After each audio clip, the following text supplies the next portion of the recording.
conscious of the time. We've got our final panel here. I hope you did all enjoy your workshops. Certainly the one that we were in on Europe and the neoliberal embrace. It was interesting, enlightening, and I feel like I want to slip my wrists now, basically. So, but actually there's some opportunities that we can do something in the period ahead. But the closing panel, really, we did talk about, you know, what do we mean by democracy for Scotland this morning and how do we get it? We're getting a bit more specific now. We're talking this afternoon about the power to own, the power to control and develop our economy and our society in the way that we would wish. And our speakers for this session is Jane Carolan, and Jane, you're the chair of Unison's National Policy Committee. Indeed. Yep, got that one right this time. And we've got Richard Lenoard, political officer with the GMB. We've got Dave Moxham, who is the Deputy General Secretary of the STUC. And we've got Gordon Munro, who is a councillor in Edinburgh City. Yeah, for Lenoard, for People's Republic of Leith. So, I'm sure we'll have a good debate. I'm just going to take the speakers in the order that they've been put. I've warned them all if they go over 10 minutes, I will be stopping them this time. So, it'll be fair to everyone, but they've got 10 minutes each, and I'm hoping that we can have today finished by 3:30 at the very latest. It's nearly 2:30 at the moment, so we'll have quite a succinct session, and that'll give a bit of time for comment from the floor at the end. Okay, so with your permission, that's how we'll proceed. And over to yourself, Richard. Okay, thanks very much, Roseanne. And thanks again for the invitation from the Morning Star. The political education element of these conferences, I think, is paramount and makes it stand out from any other event that is organised by the trade union and labour movement in Scotland. And one of the earlier contributors to these conferences when they first began was a guy called Alex Falconer, who died on the 12th of August this year. And Alex was a great guy, a nuclear worker who was anti-nuclear. He succeeded in getting the Rosyth Dockyard branch of the TNG to affiliate to CND. When he was elected, he stood shoulder to shoulder with the miners during the year-long dispute across the whole of his constituency and beyond. One of his first acts was to take on the big corporation Rechem, which ran a chemical waste incinerator in Bonnybridge, and he stood on the side of the workers, the community, and the environmentalists in campaigning for an inquiry into the operation of that plant, which has since closed. And of course, he believed passionately in public ownership, campaigning for Scottish Water to stay in public ownership, but battling inside the Labour Party for the retention of Clause 4, Part 4 as well. And for that reason, he was a man of vision and principle, a supporter of common ownership, a backer of peace, not war, for demilitarisation and disarmament, somebody from a socialist tradition, but not just that, an ethical socialist tradition. And Alex's legacy we need to carry on in events like this today. Of course,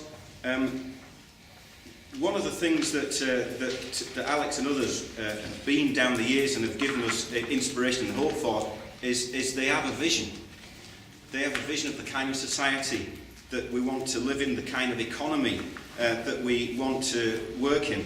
And I think one of the things that we need to address is how we can keep that vision alive and how we can keep people's confidence up, because there will be setbacks and we will face defeats. But we need to keep that end goal in mind, because there is, in the economy especially, too much power in too few hands. And I think it was Neil mentioned it in the morning session, but what we really need to do, what we really need to strive to do, is to have an economy of the people, for the people, by the people, in the same way that we seek to get that in politics as well. So we need to see a humanisation, if you like, of the economy. We need to see liberation at work, and liberation from work as well. And to the comrades who spoke earlier on this morning, I'm reminded that if you go and look at the old trade union banners, none of them say longer hours and shorter life. They all say shorter hours and longer life.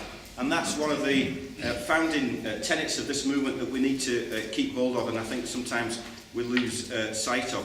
So I just want to say a couple of things about the society as it is and how we might want to change it. You know, there was a headline a couple of weeks ago because the Information Services Division of the NHS in Scotland produced a report which showed the rising number of people in Scotland who are on antidepressants. And if you go and look, as I did, at the top 20 prescribed drugs in Scotland, you will see that top 20 does now include 2 antidepressants, because 718,000 people are prescribed antidepressants in Scotland, the vast majority of them women, which maybe says something about the exploitation of women in society, the discrimination that women face, and maybe says something as well about men's relationship with the health service. It also tells us to think about the role that counselling and other forms of support for people might play, but it does tell a story, doesn't it, of the kind of society we live in. And if you look at the rest of the list of the top 20 prescribed drugs, you will see that there are, I think, there are 2 for high blood pressure, 3 for cardiovascular conditions, and so on. So there is a phenomenon in our society that we need to recognise and we need to address. There is a kind of a disinherited generation of people, and incidentally, that disinherited generation is largest amongst the 45 to 49-year-old category, interestingly. We know as trade unionists that workplace stress has overtaken musculoskeletal disorders, back injuries, repetitive strain injury, as the biggest single occupational illness in the country. We know that there is in this city a 28-year gap, the 28-year gap in life expectancy between somebody in the Carlton district and somebody who lives in the leafier suburbs of Lenzie. And the Glasgow Centre for Population carried out some research a couple of years ago which said that the chronic levels of ill health in this city were linked to stress, which in turn was as a result of powerlessness and hopelessness. And that's what we as a movement need to address. And the trade union movement has a key role to play because we are mass membership organisations. We are, lest we forget, a movement with a cause, and it's an international cause at that. And I think, you know, we need to say a bit more clearly that it's not just fairness we're after equality.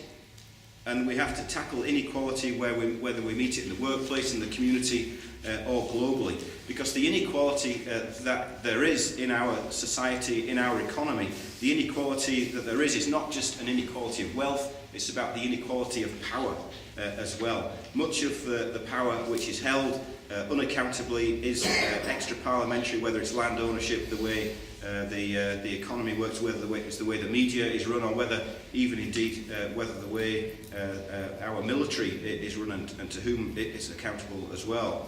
So we need to organise not just in the workplace but as part of a wider democratic citizens movement, but it's incumbent on the trade union movement in particular to lead the debate on the economic alternatives, not just the management of the economy, but on the radical economic change that we want to see. And that will require us to challenge the centralised private ownership of the means of production. If you look at the corporate statistics which the Scottish Government publishes, and you look at the role of large-scale employers, i.e. those employing more than 250 people, you'll see that they represent, of Scottish registered firms, they represent 1.5% of all enterprises. So the bigger companies, 1.5% of all enterprises. But they employ 50% of the workers employed in Scotland in the private sector, and their turnover is 64% of all the turnover of the private sector in Scotland. So we have before us not some kind of free enterprise model, but monopoly capital. You have commanding heights of the Scottish economy, and it's getting worse if you want to look at it in those terms. The concentration, the dominance is getting sharper, because whilst employment 10 years ago was 50% as well in those companies, the turnover at that time was just above 50%. So there's been quite a big shift in the productive base of Scotland into the larger scale corporations. If we want to change society and if we want to change the economy, that must change. And there are ways in which we can look at changing it, whether it's through interventions, through the democratisation of pension and insurance funds, where we exercise ownership but don't exercise any control. We can look at initiatives based upon things like the Land Reform Act, where communities, when an estate is up for sale, can put together a community-based bid. Why couldn't we have the same principle rolled out in the industrial sphere as well, so that if a plant is facing closure, or if it's up for sale, or if it's in danger of being asset stripped, why shouldn't the workforce and the community have some kind of statutory right to bid to take over the running of that enterprise? There's a lot that can be done to develop cooperative ownership in Scotland, not to replace municipal and public ownership, but to replace private ownership. And I'm reminded that the leaflet that advertises the event today has got Arthur Dooley's La Pasionara statue on the front, and it reminded me that the chief executive of the Mondragon cooperatives from Spain was across in Scotland about 10 years ago, and he described how it was because of Franco, it was because there was no political democracy in the 1950s in Spain, that the people of the Mondragon region got together to create some kind of economic democracy, because it was the only opportunity that they had to exercise any control over their lives, having lost their political rights under the regime of Franco.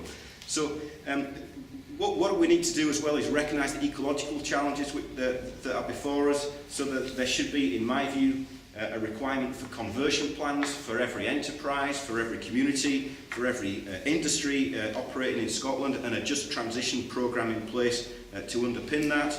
We need to recognise too that industries like defence, the military-industrial complex, pharmaceuticals, agribusinesses, the big landowners, and not forgetting the banks, all feed massively from the trough of public expenditure. And we should have greater confidence, therefore, in our ability to exercise control over those industries. And we should have the confidence too that if they do not respond to the kind of regulation and control we want to see, we should contemplate taking them into some form of common ownership. They should be working for social need and not profit. And I would apply the same principles most obviously to transport, especially the railways, the energy and power companies and utilities. What Ed Miliband described during the week as the cosy cartels and powerful interests. Well, yes, they are. So what are we going to do about it? How are we going to take on those vested interests? How are we going to break up the cartels? And I believe that the answer to that in those areas lies in public ownership. I'm just about to finish, Roseanne. So just to emphasise that these ideas are not anti-business, they're anti the massive private accumulation of capital. They're not anti-work, but are in favour of socially useful work, in favour of a radical change in working time and the enrichment of work. They're not even anti-private land ownership, but, comrades, the relics of feudalism are all around us. 343 landowners own half of the landmass of Scotland. So it's an absolute priority for us to challenge. We also need to say that the challenge that we face in this country is quite extraordinary, and that is the challenge of the export of capital. The World Investment Report, which is produced by the United Nations, analyses the patterns of direct investment across the globe, and the most recent report showed that last year, at the height of a double-dip recession, there was a massive flight of capital from the UK.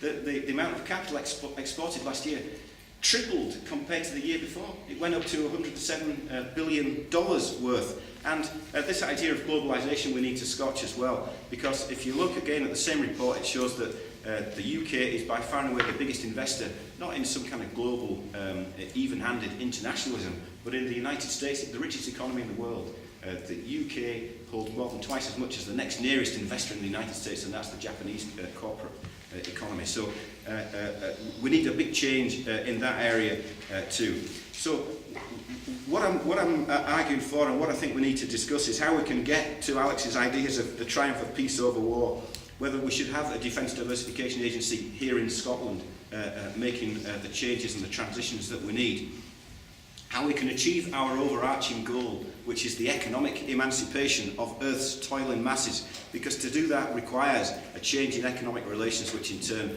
will change power relations. And that's why I believe myself that nationalism, whether it's one nation, Britishness, or Scottish nationalism, is an insufficient response to those challenges that we face. And of course there will be vested interests that will try to block us, that will not readily cede power, but remember there's more of us than there are of them, and we've got the power of the ballot box as well as the power of the street to try to make change. So with a sense of history and a sense of class and international solidarity, overcoming the religion of inequality which people have spoken about in the past, living by the principles for which we stand, I would argue, comrades, that these things are not only possible, they are absolutely necessary.